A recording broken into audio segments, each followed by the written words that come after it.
Everyone preparing for grid failure is planning to freeze in the dark. They buy generators that need fuel supply chains. They install solar panels that need batteries which degrade. They stockpile firewood without chimneys. One backup plan, one power source, one fantasy. But here's the thing nobody wants to admit. WW3 grid failure doesn't care about your battery bank. What happens when it's not just the electricity? What happens when it's the electricity and the municipal water pumps and the natural gas distribution all failing simultaneously? What happens when your 72-hour battery backup meets a 6-month infrastructure collapse? Your generator runs dry when fuel supply chains break. Your solar array fails when batteries degrade and there's no replacement market. Your electric heaters and well pump become liabilities the moment the grid becomes a memory. Here's the truth. Surviving without electricity isn't about backup power. It's about eliminating electrical dependency entirely. Because when the lights go out, they're not coming back on your timeline. Before you buy another battery, understand 3 non-negotiable principles.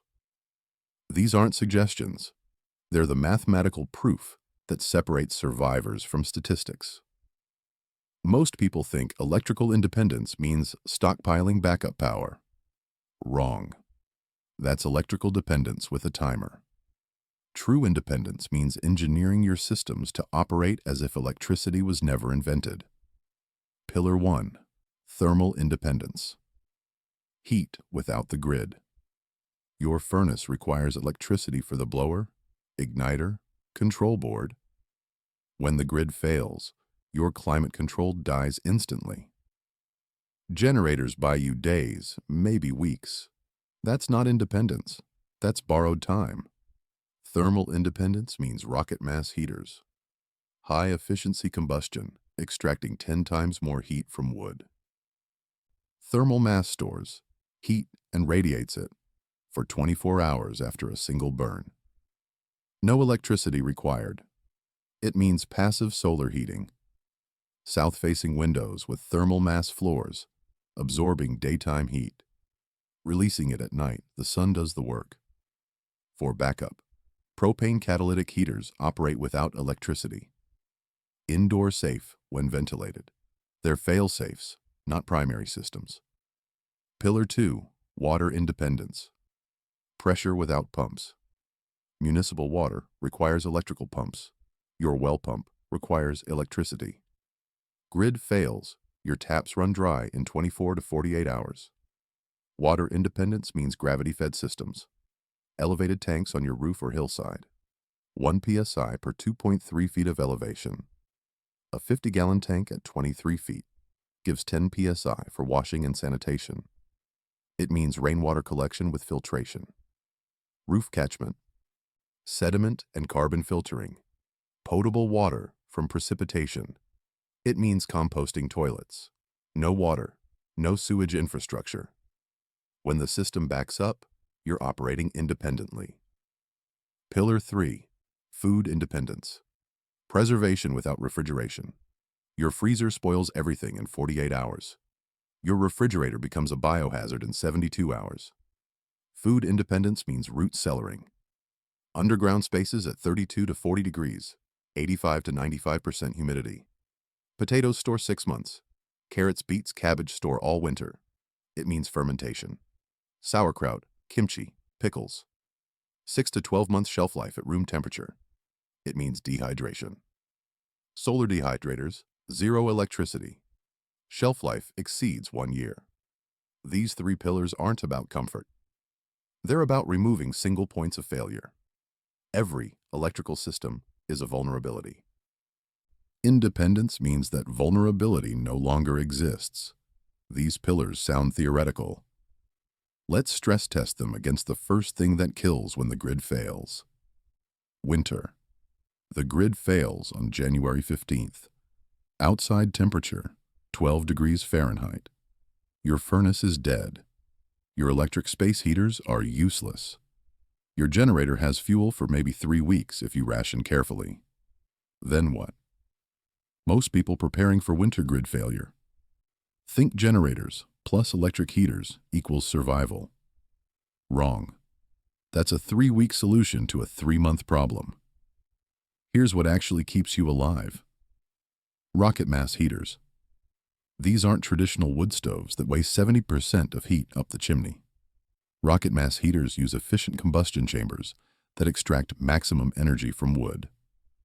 The exhaust gases run through thermal mass, brick or cob or stone, before venting.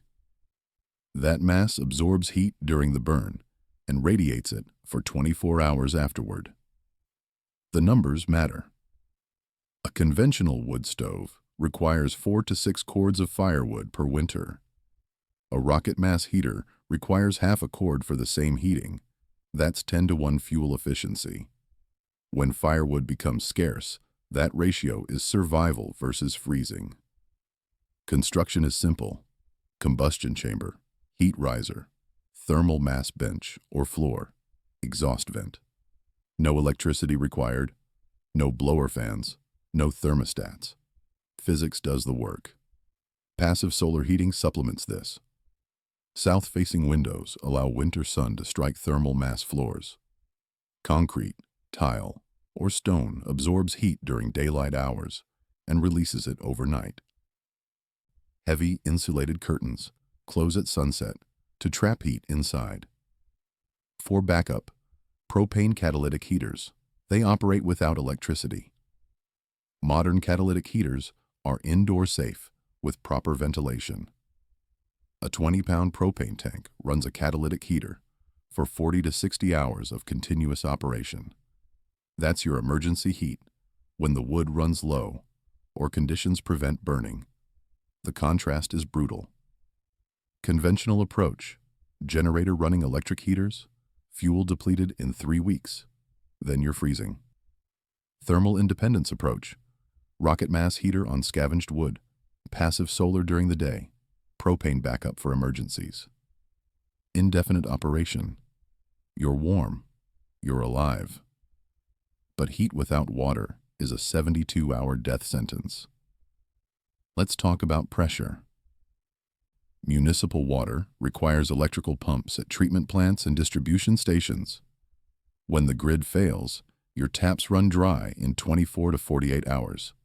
Your toilets stop flushing. Your showers go empty. Your well pump is useless without electricity. Conventional preparation means stockpiling bottled water. A person needs 1 gallon per day minimum for drinking and cooking. A family of 4 needs 120 gallons for 1 month. That's 1,000 pounds of water. Where are you storing it? What happens after month 2? Here's the engineering solution. Gravity-fed water systems. Water flows downhill. Pressure increases with elevation. The physics is simple. 1 psi of pressure for every 2.3 feet of elevation. A storage tank elevated 23 feet above your fixtures provides 10 psi. That's enough pressure for basic washing and sanitation. Elevate it 46 feet and you get 20 psi. That's shower capable. The setup requires elevated storage. Roof-mounted tanks if your structure supports the weight. Hillside cisterns if your terrain allows. 50-gallon capacity provides basic daily needs. 250 gallons provides comfortable operation, including showers. Fill those tanks with rainwater collection. Your roof is catchment surface. Calculate roof square footage in feet. 1 inch of rain on 1,000 square feet yields 600 gallons. Filter through sediment screens, carbon filters, and ceramic elements.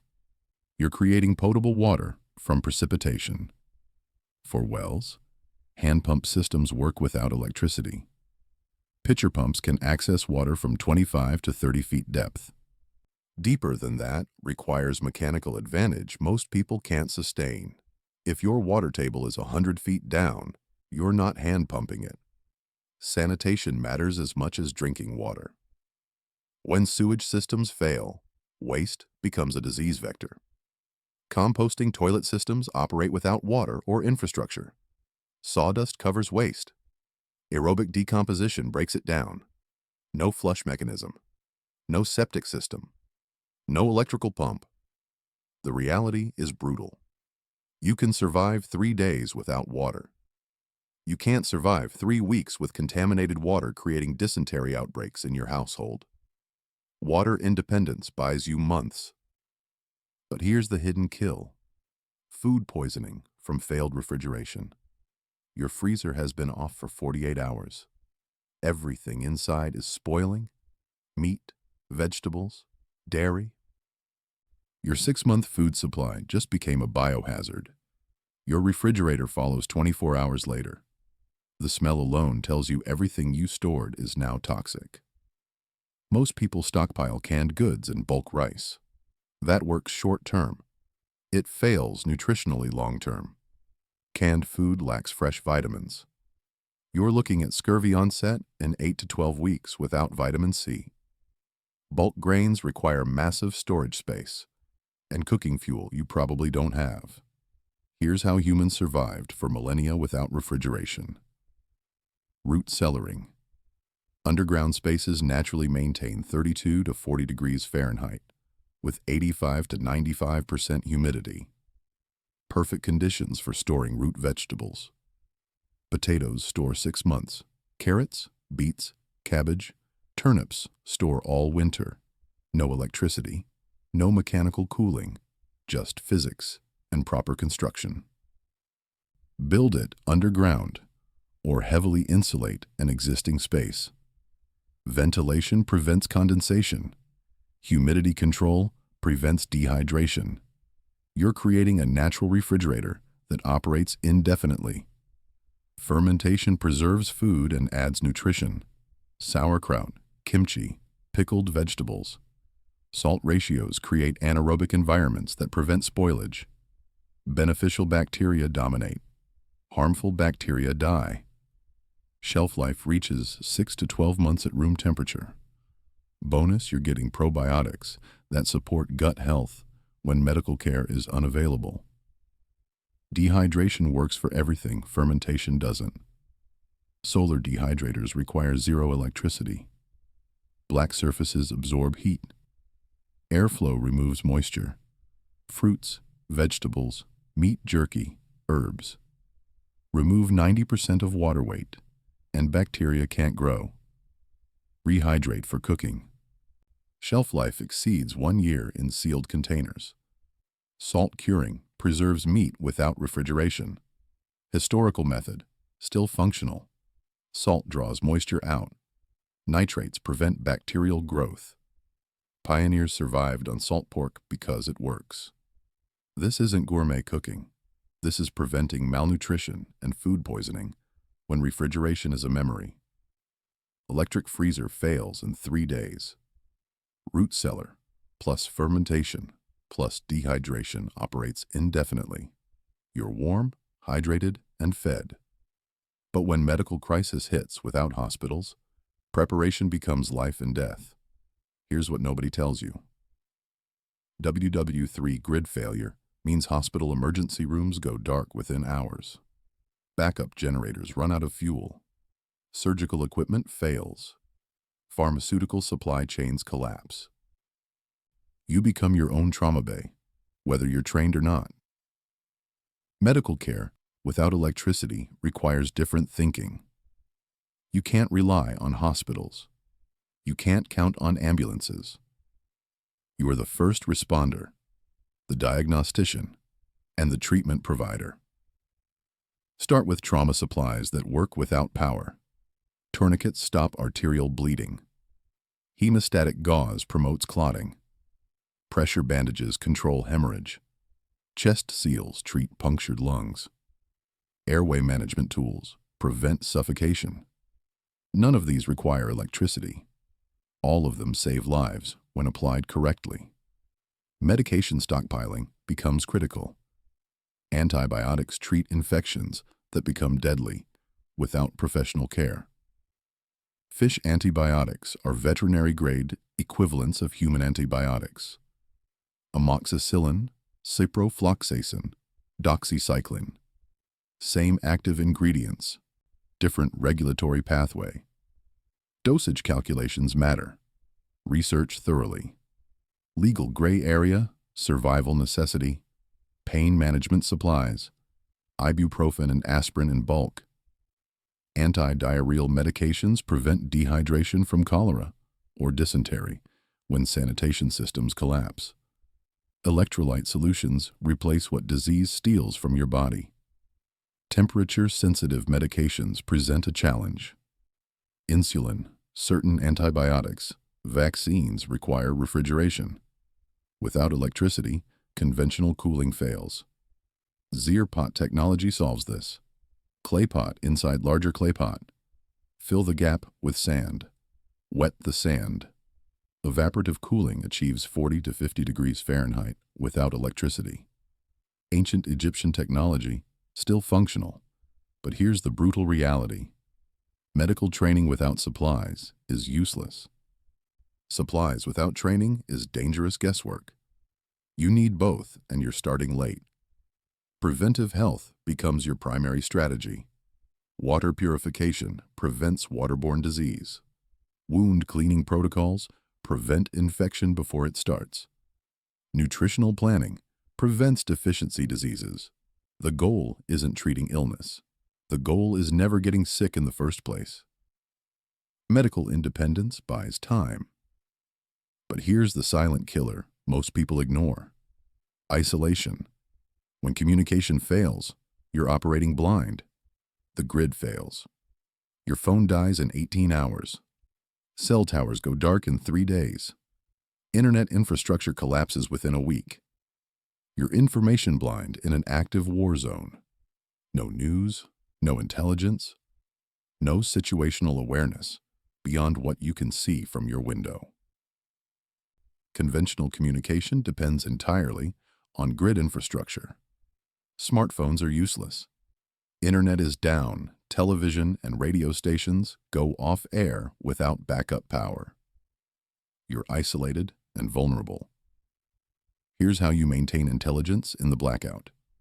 Ham radio. HF radio propagates globally without infrastructure. Radio waves bounce off the ionosphere and travel thousands of miles. No cell towers, no satellites, no internet, just physics and electrical current. A 100-watt HF transceiver draws 20 amps at 12 volts. Run it off a car battery charged by solar panels. You can communicate 1,000 miles or more on ionospheric skip.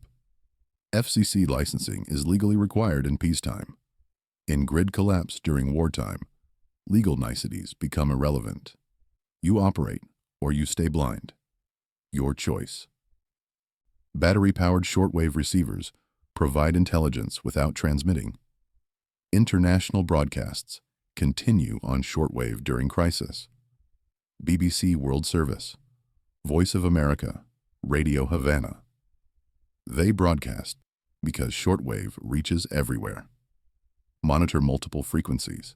Gather information beyond your immediate area. Build a picture of what's happening. For local communication, mesh networks using LoRa protocol. Long-range radio, low power consumption, text-only messaging. Community network within 5 to 10 mile radius. Operates on AA batteries. Coordinate with neighbors. Share intelligence. Build mutual support. Information storage matters when internet is gone. Download Wikipedia offline. Survival manuals, medical references, technical documentation. Stored on solar-charged tablets or laptops. Paper backup of critical references. When you can't Google solutions, you need knowledge locally accessible. The reality is brutal. You're not calling for help. Help isn't coming.